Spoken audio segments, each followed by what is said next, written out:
Hello and welcome to episode 17 of OperaVision's Next Generation series.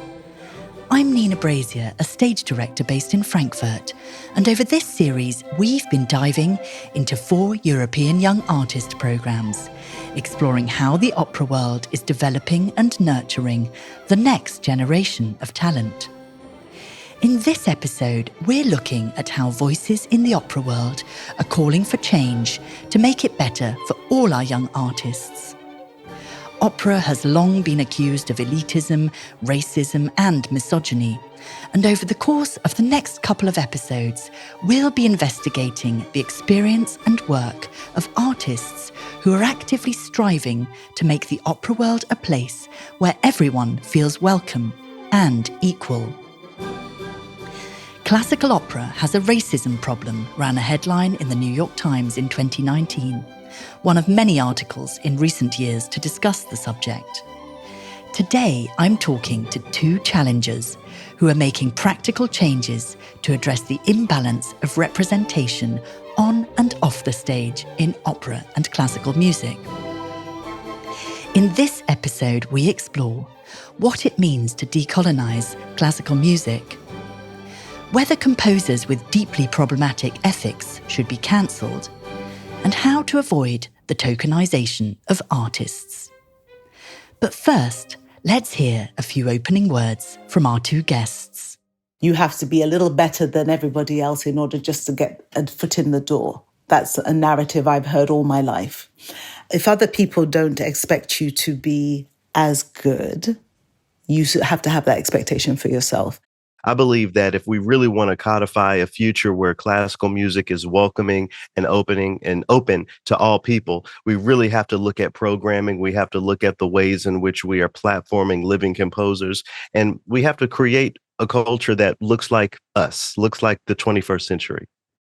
Loki Karuna is a bassoonist, a radio producer and host, and is the director of artist equity for the American Composers Orchestra. And he maintains leadership and artistic advisory positions with the Black Opera Alliance. I caught up with him towards the end of his working week. I'm joining you from Harlem here in New York City. Really glad to be joining you on this Friday. It's when I do a lot of my buttoning up work, as I call it. So lots of email correspondence, lots of, spreadsheet things. I spend so much of my time and my work in conversation and in dialogue with stakeholders, with, the executive directors of orchestras, of opera companies. Fridays are the day when I get to really just sit down and do the work that I need to do. Now, you are widely known as a classical agitator. I wonder where your role as an agitator first took root, and did it come naturally to you at the very start? Sure. So I began my career as a bassoonist. I spent the first decade of my career playing with orchestras here in the United States, making a living. And eventually, I decided that there had to be so much more to the world, so much more to what we call classical music than Beethoven and Brahms. So I decided to transition into classical radio away from the stage. And it's in classical radio that I discovered for myself a vast diversity of composers, and not just diversity when it comes to gender and race, but diversity of aesthetic, diversity of purpose behind the music. And I wanted to share that with as many people as possible. So I geared my radio productions, especially at my first radio station, to really highlighting new music, living composers and composers who have been historically marginalized. And I eventually graduated up to a nationally syndicated radio show where the classical agitator nickname took hold, because I was really doing something that was completely different than what was typical, not only in classical radio, but in classical music in general. So since those days, I've gone on to start my own business, to do my own broadcast radio and digital productions, doing the same work of discovery and decolonizing classical music. And then that has even grown toward my joining an organization called the American Composers Orchestra, where I don't just air music by diverse composers and talk about diversity of programming, but I actually make it happen by pairing living composers with orchestras so that the conversation can actually manifest into actual programming. When we think about Beethoven's Ninth Symphony, for example, that piece of music premiered on a new music concert. So many of these famous works, these canonized works that we celebrate, were contextualized in their time as new music and were presented as such. So sometime, between then and now, we have decided as an industry that it's important to, stick to what we know and really focus on, late 19th, sometimes early 20th century music. But I believe that if we really want to codify a future where classical music is welcoming and open to all people, we really have to look at programming. We have to look at the ways in which we are platforming living composers, and we have to create a culture that looks like us, looks like the 21st century. And I know you mentioned there your early career as a bassoonist, and you were working in symphony orchestras. So you have experienced firsthand being, let's say, in a minority as a black man in a symphony orchestra. And they were, as I gathered from a 2014 survey I read about, statistically, these orchestras were likely to be 98% white. And I'm wondering what that experience was like for you. The League of American Orchestras actually did that report again and released new data this year in 2023. And the results are quite similar. Less than 3% of orchestral musicians here in the United States have self-identified as Black. When it comes to Hispanic or Latine musicians, that's about 5%. And when it comes to Asian and Asian American musicians, that's about 11%. So they're more well represented, but we're still dealing with a lot of disparity when it comes to representation in orchestras, on opera stages, I think throughout the throughout the arts. But for me, like my career has been a really dynamic journey. So where I'm from originally, I'm from the city of Memphis in Tennessee, which is actually a predominantly Black city. It's about 70% Black. So growing up, learning to play the bassoon, engaging music in my public school, it was hard for me to ever be the only or one of the few Black people in a space, just because that's not, the type of city that I'm from. Now, as my trajectory grew through high school, through college, the closer I got to my profession, the fewer people who look like me I saw around me. So there are entry points. This art form is being exposed to a diverse array of individuals, but the pathways toward turning that love and that interest into a profession is where we begin to see the disparities when it comes to Black musicians, particularly. So in my career, as I was mentioning, I started out, I was very excited because, as everyone knows, it's not an easy task to get a job playing with an orchestra. But I eventually just began to notice, wow, I'm the only one here. I'm the only one here. And it wasn't, just me that I was thinking about. I was thinking about the audience, the lack of diversity in the audience, and most importantly, the lack of diversity in the programming.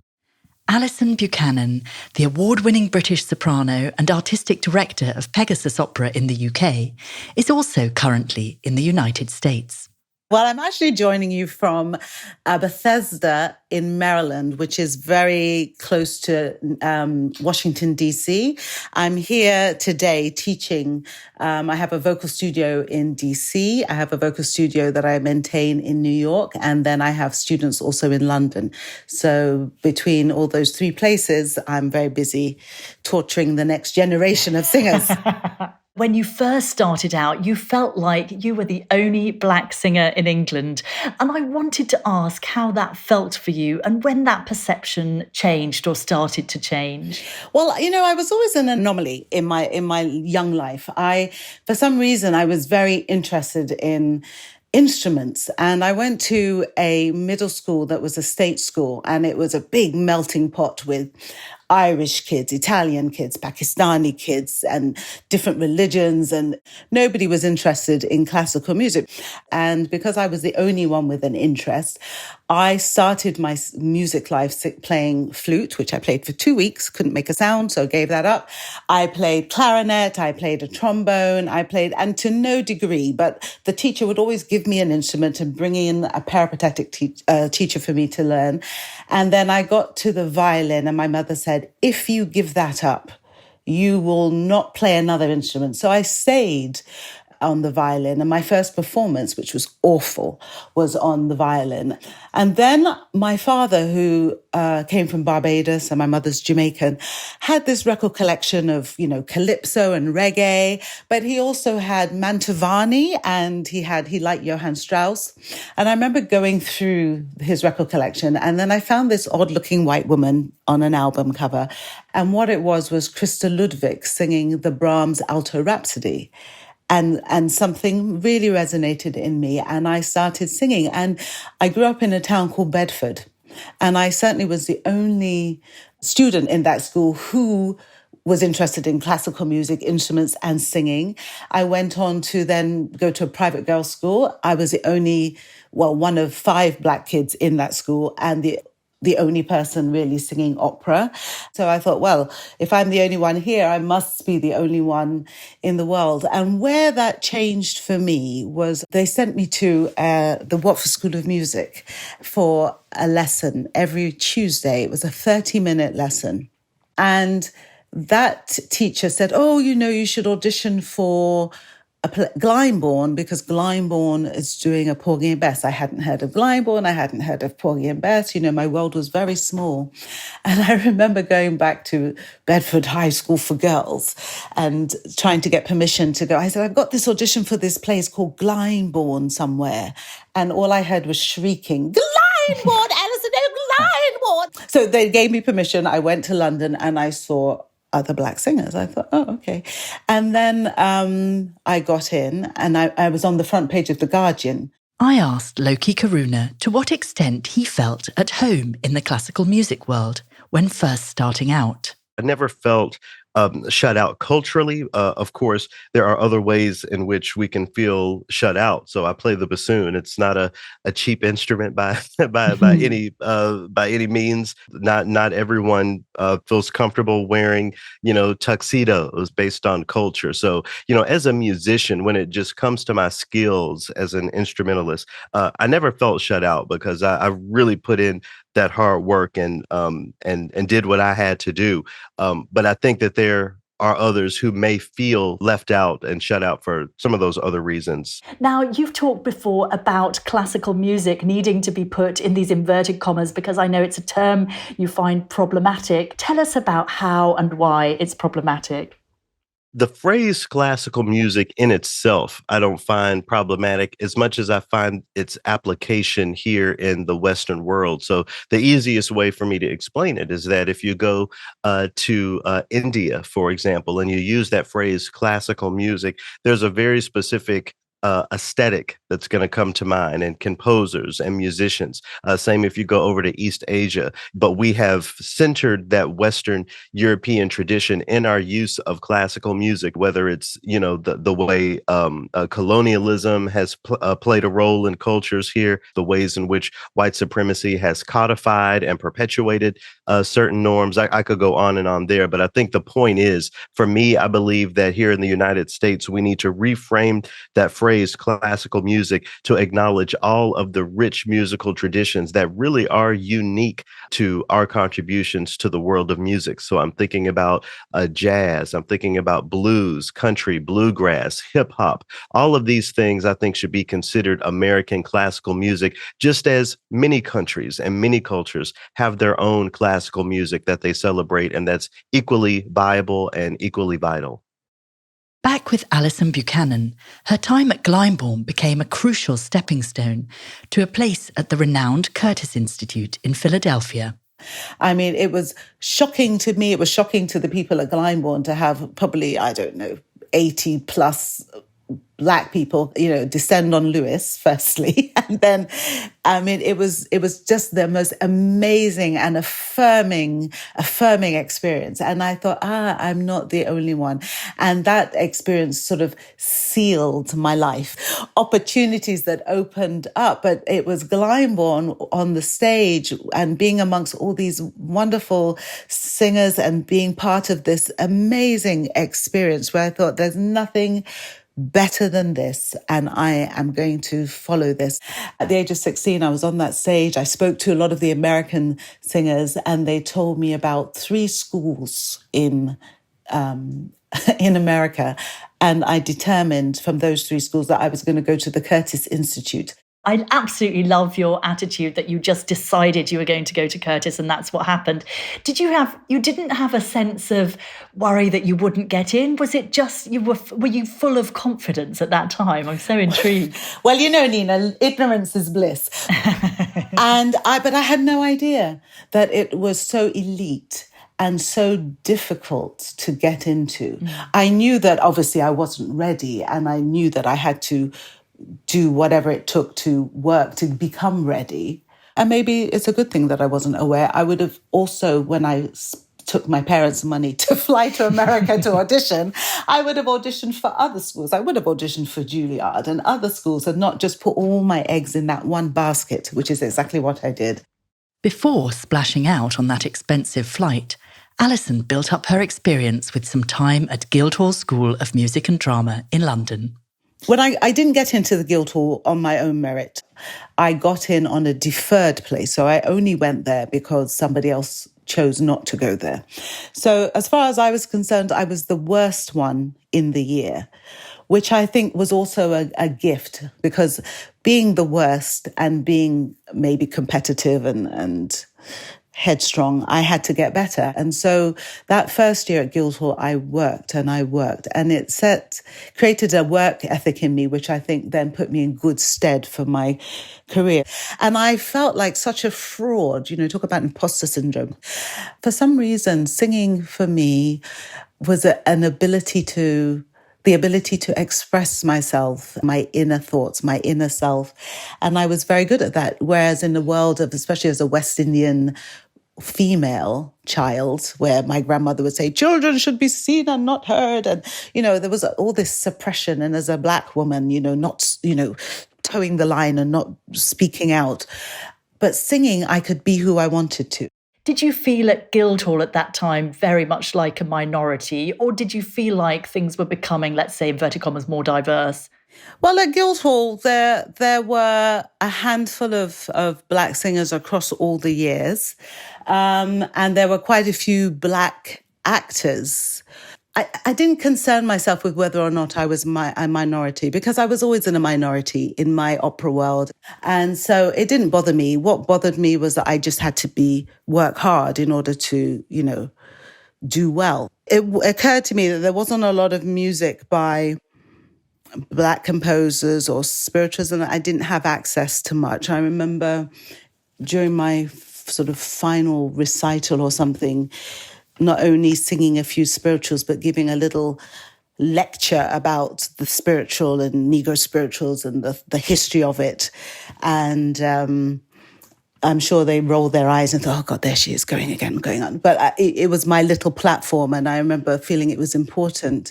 So I also won the Maggie Tate while I was at Guildhall, even though my teacher wouldn't put me forward and said, she wasn't going to. And then I determined that I would go. I didn't think I would win, not necessarily, but I did everything I thought to put me in the best place, and actually won that competition. And so I went to the Curtis Institute, and that was the only place I auditioned for, and I sang. And the wonderful man who ran the department, Michael Eliasson, he said, you should consider yourself very lucky that I'm giving you a place. I said, no. I decided I was coming here when I was 16. And you are just a pawn in the greater scheme of my life, is what I said. And he called me a name. And then that was it. And we were friends ever after. Although the real world could be much more harsh, take this blunt response from the casting director of a leading opera house. He said, and it came back to me, what am I going to give Alison? She's fat and she's Black. Wow. Right? Then he said of another singer who I won't name, what am I going to give XYZ? She is this and she's black. So what is the common denominator? Wow.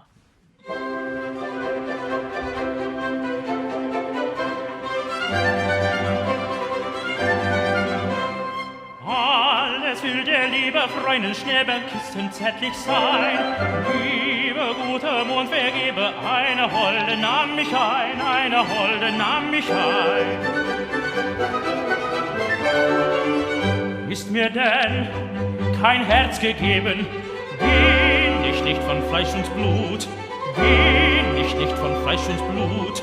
Im ohne Weibchen leben wäre wahrlich Höllenglut, wäre wahrlich Höllenglut, wäre wahrlich Höllenglut.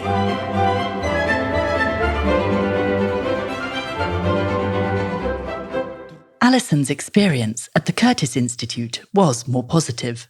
The Curtis Institute is this amazing little place. And at the time, there were probably about 150 students across every discipline. So violin, brass, woodwind, the voice. So the vocal department was maybe 30 people across all the years. That's the opera department and then the undergraduate. And a third of us were black. While studying at Curtis, Alison attended Saturday vocal classes with Betty Allen in Harlem. And she would say, I'm telling you things the white people won't tell you. Meaning that she was very honest and brutally so, because you don't get better if people are not honest with you. And I know, and so that's one of the things that I insist upon with our mentees. You know, I was kind of singer where if my teacher said, do this, I could just do it. I didn't know how I did it, but I could just do it. So I was sort of technically very capable. And every week she would say, oh, that's wonderful. Oh, that's wonderful. Oh, so one day I said to her, you need to teach me. I said, you telling me everything is wonderful. Am I singing everywhere? No. So clearly everything I still need to work, but I'm not going to learn if you just tell me I'm good every week. Alison also had an observership at Philadelphia Opera, which later inspired development at Pegasus Opera Company. So when we were thinking about how to help our singers in England with limited money that we had, particularly at the time, we thought about a mentorship program. I wanted them to work with singers with lived experience. And so we had, I think, Ronald Sam, we had Kiel Watson, who just passed away, unfortunately. We had Willard White, and it was all digital. And those lessons, the times that we paid for with their mentor, I said it can be working on your repertoire, it can be having a voice lesson, it can be simply talking about the business, what you can expect and talking about the challenges that you're facing now. But the opportunity to connect with somebody who has had quite a great career, who looks like you, I thought was very, very, very important. And then the second year, after George Floyd was murdered, we provoked a lot of companies in England with challenges, and Glyndebourne really stepped up. And I thought we should do this observership thing. Because, at college, you're in this sort of false world. All you're doing is singing all day. And I wanted for those singers, our singers, to see what the standard is, to see what they need to aim towards, to learn, what professionalism is, and to help them to sort of gain skills, gain confidence, have experience that then can hopefully help them open doors, basically. What about the thorny issue of tokenization? One for Loki.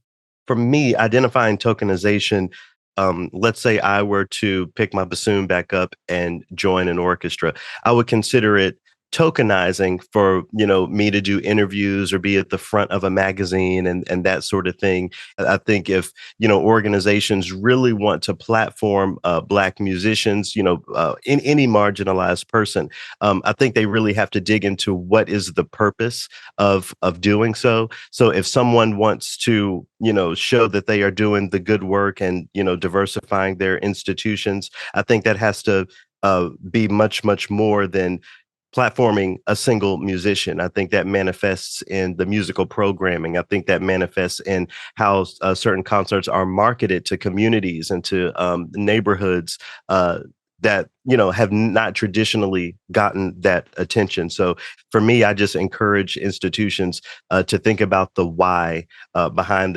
why they platform certain individuals, why they platform certain topics, and what the ultimate goal is. If the goal is to really transform an organization and moreover the culture of Western classical music, I think that's great. If the goal is to look for a pat on the back, that's closer to tokenization in my book. I read in the Star Tribune that you said you're complicit in racism every time you listen to Handel's Messiah. Do you feel like people should directly boycott these works by problematic composers such as Handel, Delius, Wagner? Or is there a way we can still present their work by putting them in context with surrounding discussions or forums or in another way? Yeah, I think the context is key. So a couple of years ago, I was commissioned to produce a radio series that I called The Sound of 13, and it explores the tradition of Western classical music at the intersection of slavery and post-slavery America. And of course, Frederick Delius does come up, because of his Florida suite and his managing an orange plantation. I'm bringing that up because I think there are contexts in which this music can be revisited, maybe even to some extent celebrated if that's appropriate. But for me, it's all about telling the full story. When I was coming up in school and in my early performance years, I was taught that Frederick Delius escaped his parents and came over to Florida, just so that he could, write music and be free of them. But the fact that he was managing an orange plantation was always left out of the story. And when it comes to Handel's Messiah specifically, I just always like to remind audience members, to remind listeners that the existence of that piece required, to a degree, his investments in the slave trade. So if a person wants to, enjoy a performance of the Messiah this holiday season, by all means do that. But please do understand the context to which in which that piece of music exists. The second part of this discussion for me just really taps into the fact that there are so many pieces of music out there that we will never hear. Why spend yet another 70, 80, 90 minutes, listening to a piece of music that we're well familiar with? A great alternative to Handel's Messiah, I think, is a work by Margaret Bonds, The Ballad of the Brown King. It's very much Christmas themed. It definitely fits into the space in which Handel's Messiah has fit for a long time, but it comes without that historical baggage. There will always be more music for us to explore, to discover, and enjoy that we don't have to make, lots of excuses to to platform. Back with Alison, let's hear about the genesis of Pegasus Opera. Pegasus started at Glyndebourne. So our founder, Lloyd Newton, we all had this amazing experience singing in Porgy and Bess at Glyndebourne. And then we went away and there was no work for maybe some of the Americans whose agents were clever were like, okay, well, she'll sing Bess, but she also has to sing this role. What is the package deal? Not just Bess. But for us, we went away and again, it was like emptiness. So he started the company to give opportunities for Black singers, Asian singers. And the thing he came up with was harmony and diversity. So all the productions that he put on were standard operas, but with multicultural casting.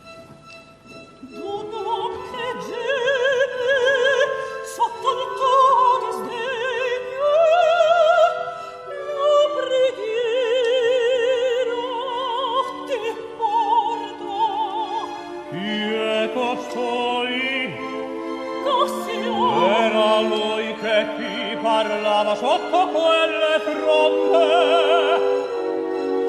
lui stesso, il suo dolore, e si muove,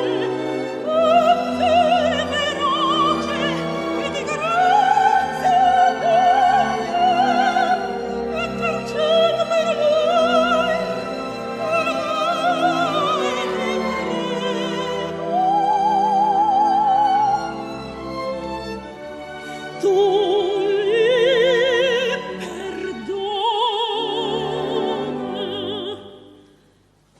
Non ora, non oppor nel tuo diniego.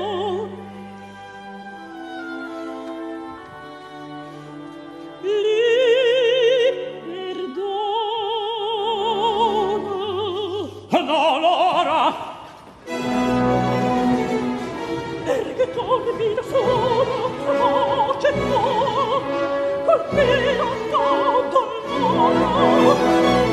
var con le tempie, Questa il dormore sposa vanirà, e se con questo morbido lino la mia mano ti lascia. non dopo di ciò, Sei carrocciato, signor. mi lascia, mi lascia.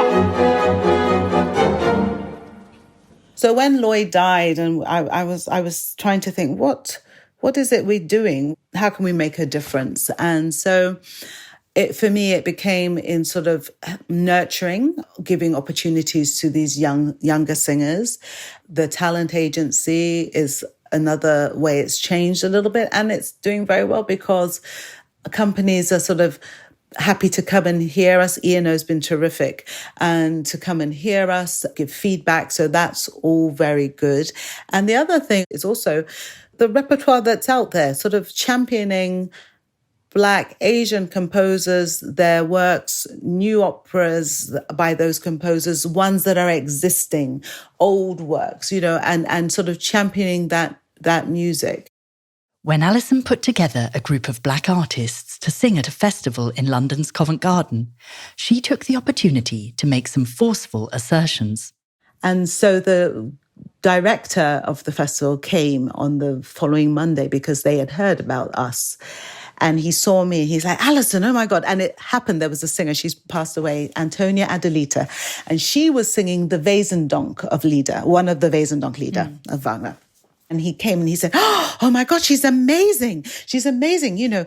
Where do you get so many Black singers from? I said, well, if you just can be bothered to, and God is my witness, this is what I said to him, as if you can be bothered to look, we are there, right?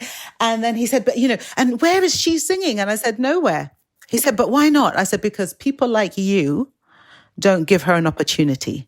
The Black Opera Alliance was established in the United States in the midst of the COVID-19 pandemic.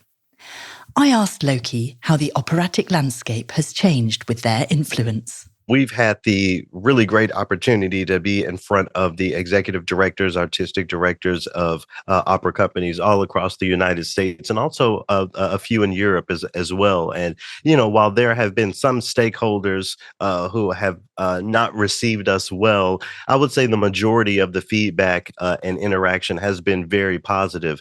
It's not only about a diversity of vocalists or even musicians under the stage, but we talk about who's in those supportive roles. If a Black woman, for example, comes to be outfitted for her next role, is there a makeup artist who knows, how to use the appropriate makeup for her skin? Are there hairstylists who know how to deal with Black hair and the Black body? Are there folks in lighting who know how to, make sure that she is seen on stage as clearly as possible? And even beyond that, who's taking your tickets? Who's the ushers there?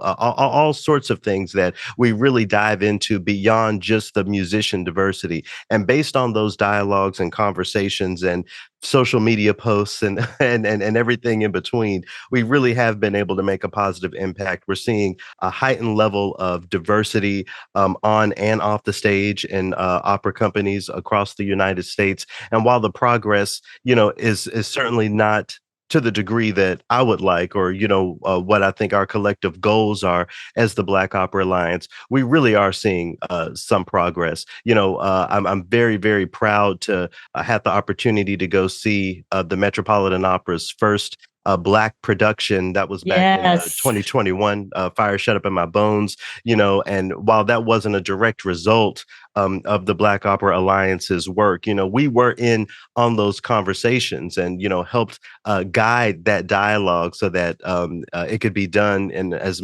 equitable of a way as possible. last week, I went back to the Metropolitan Opera to see the Life and Times of Malcolm X, which is not a new opera, but it was a Met premiere. So again, based on the dialogues that we've had with folks inside of these opera companies, we do believe that it's planted seeds and instigated those sorts of internal dialogues that manifest in new opportunities for audiences today to engage operas by Black composers that haven't hit those stages before. So we're very proud of our work so far.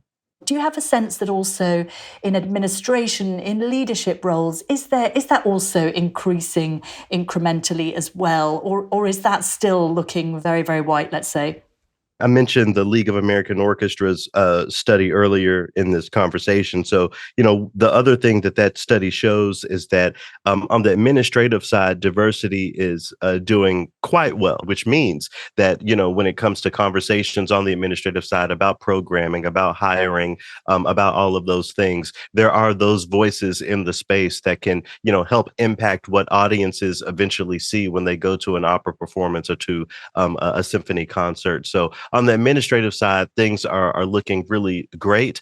I think the challenge and the responsibility is to make sure that those spaces are ones in which a diversity of thought can be cultivated. It's one thing to have a fully diverse administrative staff that is, keeping the status quo and doing what's being done and celebrating the diversity just for its own sake. Again, back to that thing about tokenization. And it's another thing to look at diversity on the administrative side of these organizations as an opportunity to introduce new perspectives toward new approaches. And I think that we're seeing a little bit of both. Would you say, with, of course, the awful loss of life, that the Black Lives Matter movement has, in a way, created positive change in the industry?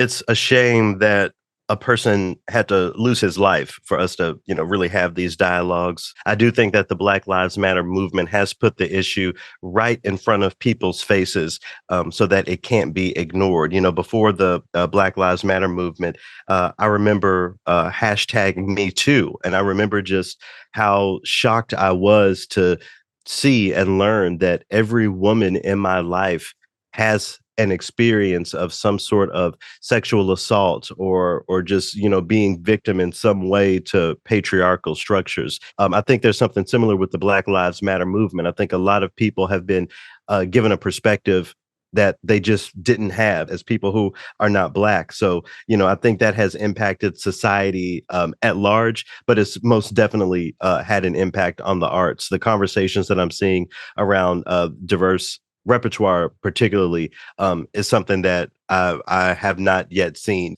I think where we need to continue to go is to recognize that there are women composers, Black and brown composers, historically marginalized composers who are alive and well today who need our support. I think we need to really critique the degree to which we look to the past for our programming and for our perspectives. I think the next step is for us to look at the now. What changes has Alison seen in the industry in the wake of the Black Lives Matter movement? There's a huge change since George Floyd was murdered. I'm noticing in the way people listen and their more willingness to just be inclusive. As a world, we have more agency. Me Too or Black Lives Matter. We speak up more. Then you didn't speak up. You just have to just move on.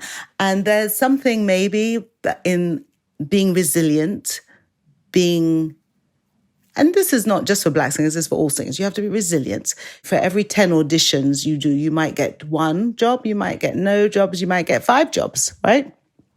But you have to be resilient. You can't give up. You have to be strong. You have to know you have something to give. You have to be individual. You shouldn't be afraid to be who you are and own who you are, not apologize for it. And you have to work hard. Nothing should be given to you on a plate. There's something in working hard and knowing what that is so that when you go out and do what you do, you got it because you own it. But when you have an opportunity, like we have opportunities at the moment after George Floyd was murdered, we have opportunities. You have to be ready to step in and do the best job that you can. Bringing us on to my final question, what do you think we can and should actively do to create positive change for the next generation of talent? If I go to an opera house, I want to see people of different colours on the stage. I want to see it in the pit. To me, Porgy and Besses doesn't show that you are being inclusive. It will kind of maybe fix your roof, the revenue you get from it, because it's so popular. But it's not necessarily inclusion. Now, sort of ENO are doing things like Blue and stuff, which is great. It's telling Black stories. I made my debut with San Francisco Opera as Mimi.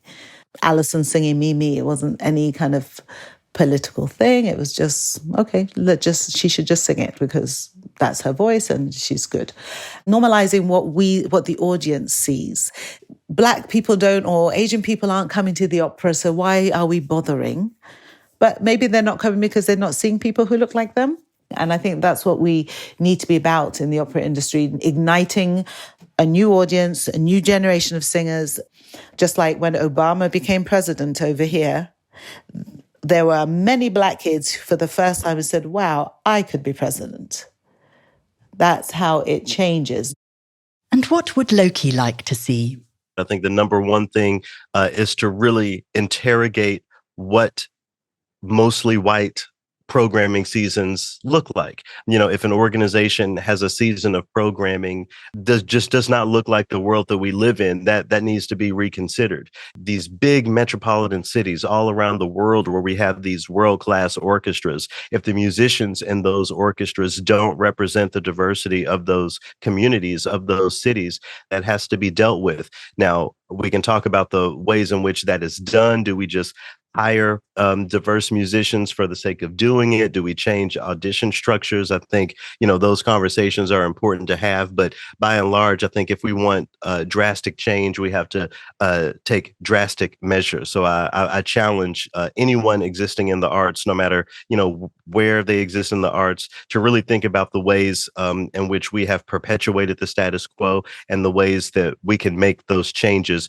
right where we are. For me, that has looked like creating broadcast and digital media that really challenges those notions. It means hiring and identifying composers and matching them with orchestras that, match the overall goals that I have. It's very easy to just go along with the ways things are going. I think the next step is to really consider how differently we can move forward in the future, how different that looks from the past, and the difference that will make for the future. Thank you so much to Alison Buchanan and Loki Karuna for joining me today for this episode, and thanks to you for listening.